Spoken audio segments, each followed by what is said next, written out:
Olá, começa agora mais um episódio do Macro Review, o podcast de economia do C6 Bank. Hoje, o nosso assunto são os primeiros dias do novo governo de Donald Trump nos Estados Unidos.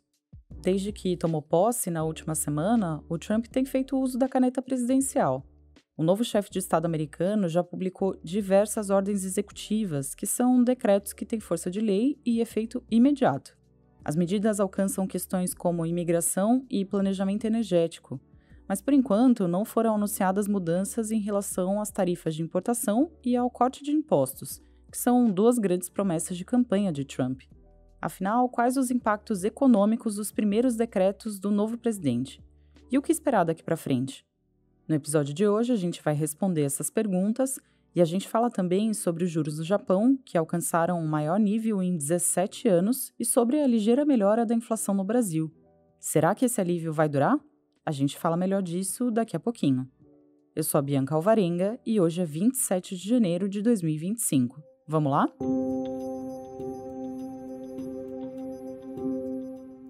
Eram grandes as expectativas pelas primeiras decisões de Donald Trump na Casa Branca. Já logo depois da posse, o novo presidente assinou diversas ordens executivas.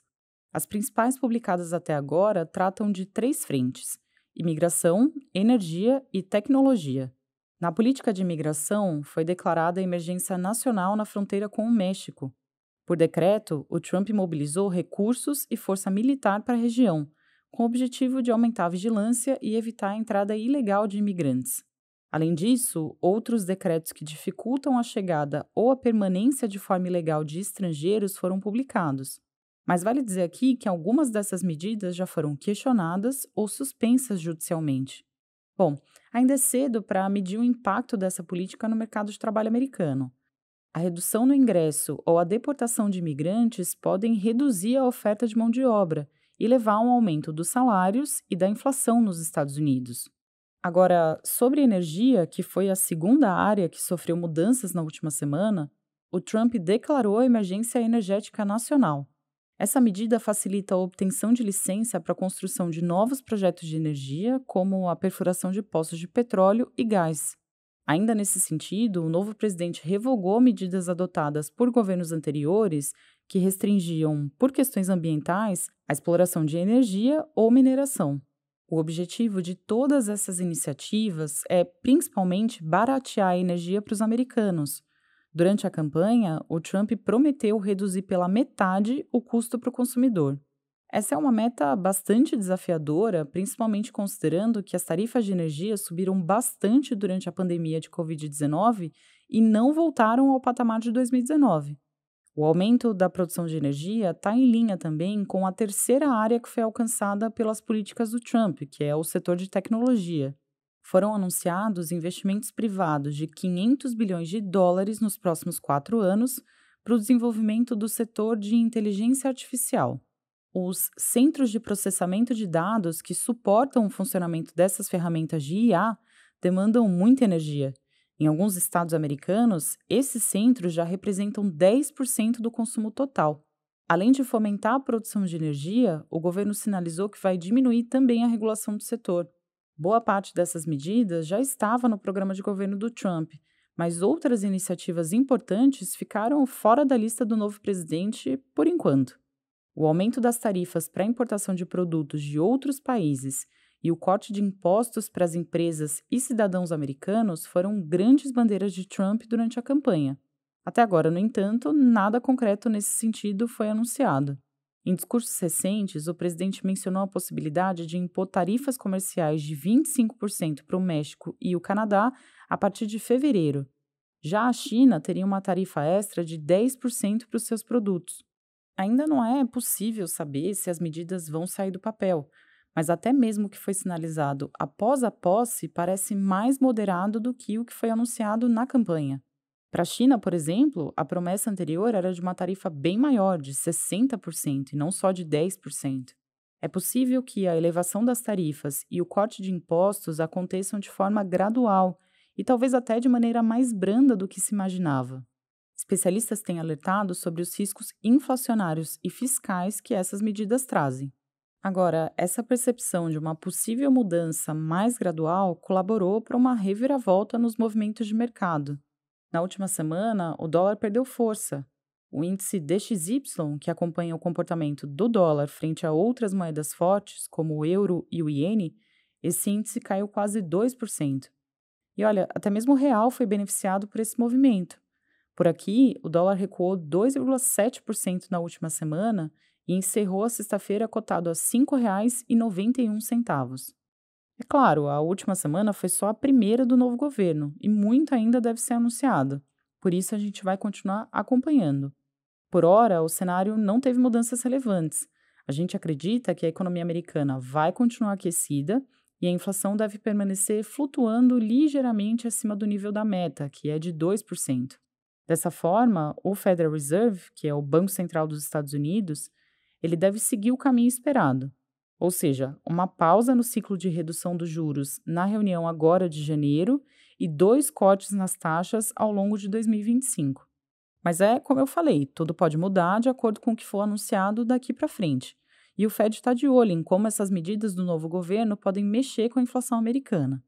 Agora, para ajudar a gente a desenhar esses cenários possíveis, a gente recebe hoje a Cláudia Rodrigues, que é responsável pela cobertura de internacional aqui no time de economia do C6 Bank. Cláudia, entre tudo que foi sinalizado pelo governo Trump, o que parece ter mais relação com o comportamento da inflação nos próximos meses?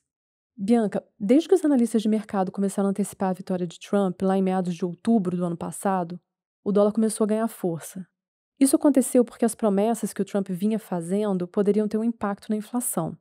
A restrição de imigrantes, por exemplo, tende a diminuir a mão de obra disponível, o que pode levar os empregadores a aumentar os salários para conseguir contratar e reter funcionários. E aí, um custo maior de mão de obra pode se traduzir em uma inflação ao consumidor mais elevada. As tarifas comerciais vão nesse mesmo sentido. Mais tarifas significam preços mais altos de insumos e produtos importados. Claro que uma parte desse efeito pode ser absorvida pelos empresários americanos, mas no final das contas, é de se esperar um repasse para os preços aos consumidores. Da forma que essas medidas estavam sendo colocadas, tudo apontava para uma inflação mais alta no futuro próximo. E se os preços voltassem a subir, o Federal Reserve poderia manter os juros americanos mais elevados, o que deixaria o dólar mais forte.